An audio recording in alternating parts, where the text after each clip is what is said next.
We're good? Okay, so fission, what we're kind of imagining in our heads with fission is two small chunks being formed from a much larger, unstable chunk. And we call the type of nucleus, there's only a few isotopes that do this thing of fissioning, of splitting in half, and we call them fissile isotopes, like fissile nuclei, meaning that they have the potential to split in half. And they don't quite split in half, they split into a chunk that's about kind of 140 and a chunk that's about 90 for uranium. And it needs a neutron to trigger it to happen. So what we have is like a large, unstable, for instance, U-235 nucleus, and a slow neutron. Slow means kind of moving as if it's at room temperature. And the slow neutron enters the uranium-235 nucleus, and it's kind of like slapping a jelly. If you've ever tried slapping a jelly, it starts to vibrate, and so the nucleus starts to kind of spread apart like that, and then come together, and eventually it breaks different chunks, one of around about 140 and one of around about 90. And the thing that allows us to use this fission process to create a chain reaction is that we only had one neutron needed to trigger it, but from one fission we could have several neutrons, several fast neutrons, that come out. And so the problem with a fast neutron is that it's got a very low probability of entering another uranium-235 nucleus. And so to increase the probability of it entering the nucleus and causing a fission to take place, we have to slow them down. And to do that, we need to use a moderator.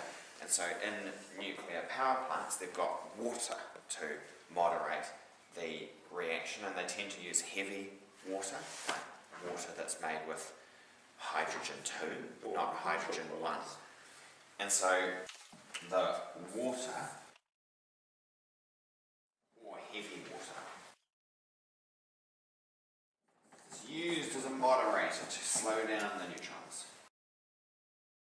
And there's different designs of reactors that use different types of water. So there's heavy water reactors and light water reactors. And there's other things that we can use as well, like you can use graphite, like pencil lead is also a really good moderator. The disadvantage with graphite, like they found out at Chernobyl, is that it can catch fire and burn, and burning graphite is a better moderator than not burning graphite. And so if your graphite catches fire, your neutrons are slowed down more effectively, and so your reaction takes off at an ever-increasing rate, which is a real problem. You get a meltdown of the reactor, whereas with water, the good thing is if the reaction gets out of control with water, the water turns to steam, and then there's no water because it's all blown out a valve somewhere. And when there's no water, the neutrons aren't slowed down, and so the reaction just stops in like a very, very short space of time. And so can use graphite as a moderator as well. They use graphite when they're trying to collect other isotopes, usually for making weapons with, but normally in power generation we use water.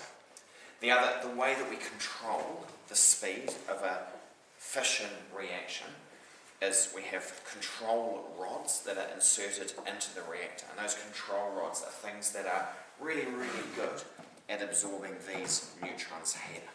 Like cobalt is often what they're using to absorb the neutrons that are formed. And so what we do is we slowly let our reaction get up to speed, and so we might have like, for every one fission, we might have like 1.001 fissions being caused, so slightly more fissions being caused than the original one. Our reaction gets slowly faster and faster and faster and faster and faster.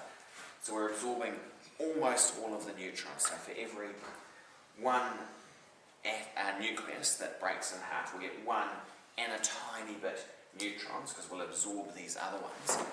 And once our reaction gets up to the speed we want it operating at, so our reactor's producing enough heat to boil the water to make steam to run the turbines to generate the electricity, we put the control rods in just a tiny little bit more until it's absorbing exactly 1 neutron for each fission. So when the reaction's running at a constant rate, 1 fission leads to 1 more fission, leads to 1 more fission.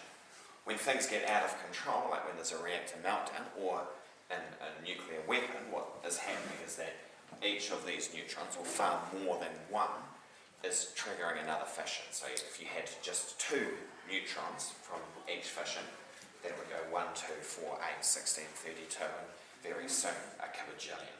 And you get an explosion really, really, really quickly. So large, unstable nucleus, 2 smaller, more stable daughter nuclei with higher binding energy per nucleon, and so energy is released around about 200 mega electron volts per fission. So for each nucleus that splits in half, we get about 200 mega electron volts.